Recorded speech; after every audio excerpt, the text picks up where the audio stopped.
गोपालगंज और मोकामा विधानसभा के उपचुनाव को लेकर दोनों खेमों ने अपनी पूरी ताकत झोंक दी है। बीजेपी ने 40 स्टार प्रचारकों की लिस्ट तैयार की है जो इन दोनों विधानसभा उपचुनावों में पार्टी प्रत्याशी को जीत दिलाने के लिए पूरा दमखम लगाएंगे, तो वहीं आरजेडी और महागठबंधन के तमाम दल भी अपनी दोनों सीटों को जीत दिलाने में लगे हुए हैं। देखिए रिपोर्ट।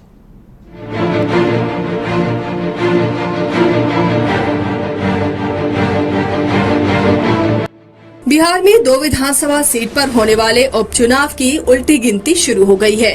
3 नवंबर को गोपालगंज और मोकामा में उपचुनाव होना है। बिहार में सत्ता बदलाव के बाद ये पहला उपचुनाव है जो अब महागठबंधन और बीजेपी के लिए साख की लड़ाई बन गई है। लिहाजा चुनाव जीतने के लिए बीजेपी और महागठबंधन के नेताओं ने अपनी ताकत झोंक दी है। गोपालगंज और मोकामा में चुनाव प्रचार की तपिश पटना में भी महसूस हो रही है। सभी राजनीतिक दल अपने अपने जीत के दावे कर रहे हैं। आरजेडी प्रत्याशी को जिताने के लिए जेडीयू, कांग्रेस, वामदल और आरजेडी ने अपनी पूरी ताकत झोंक दी है। जेडीयू और आरजेडी के नेता जीत के दावे कर रहे हैं। बिहार सरकार के संसदीय कार्य मंत्री विजय चौधरी ने कहा कि गोपालगंज और मोकामा सीट पर लड़ाई एक तरफा है। दोनों सीट पर आरजेडी का ही डंका बजेगा। जाहिर बात है कि दोनों उपचुनाव महागठबंधन के उम्मीदवार जो दोनों जगह राजद के उम्मीदवार हैं, दोनों की जीत होगी, क्योंकि लोगों का रुझान ही महागठबंधन सरकार की तरफ है। महागठबंधन की तरफ से गोपालगंज और मोकामा सीट पर आरजेडी चुनाव लड़ रही है। बीजेपी की ओर से गोपालगंज सीट से कुसुम देवी और आरजेडी से मोहन गुप्ता चुनावी मैदान में है।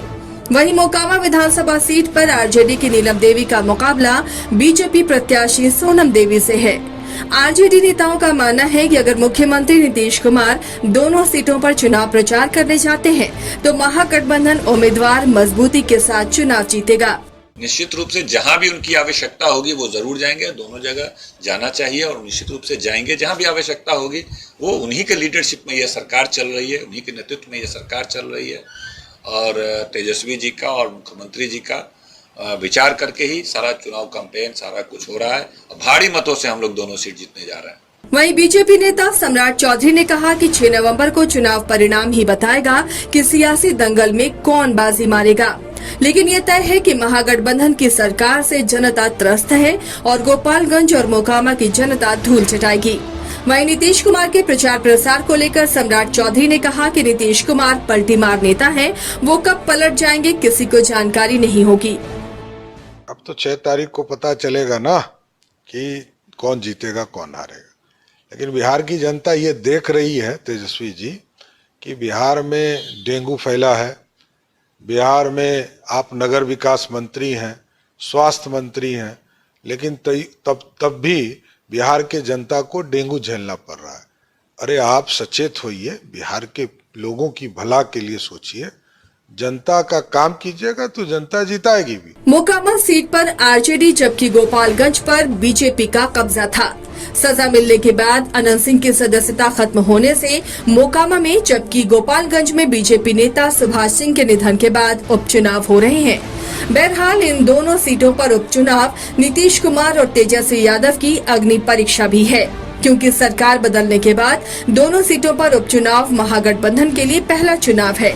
अब देखना यह है कि दोनों सीटों पर बीजेपी का कमल खिलता है या लालटेन की लौ और तेज होती है। निगाहें 6 नवंबर को आने वाले नतीजों पर टिकी है। न्यूज़ बाइस्कोप के लिए पटना से राजीव कमल की रिपोर्ट।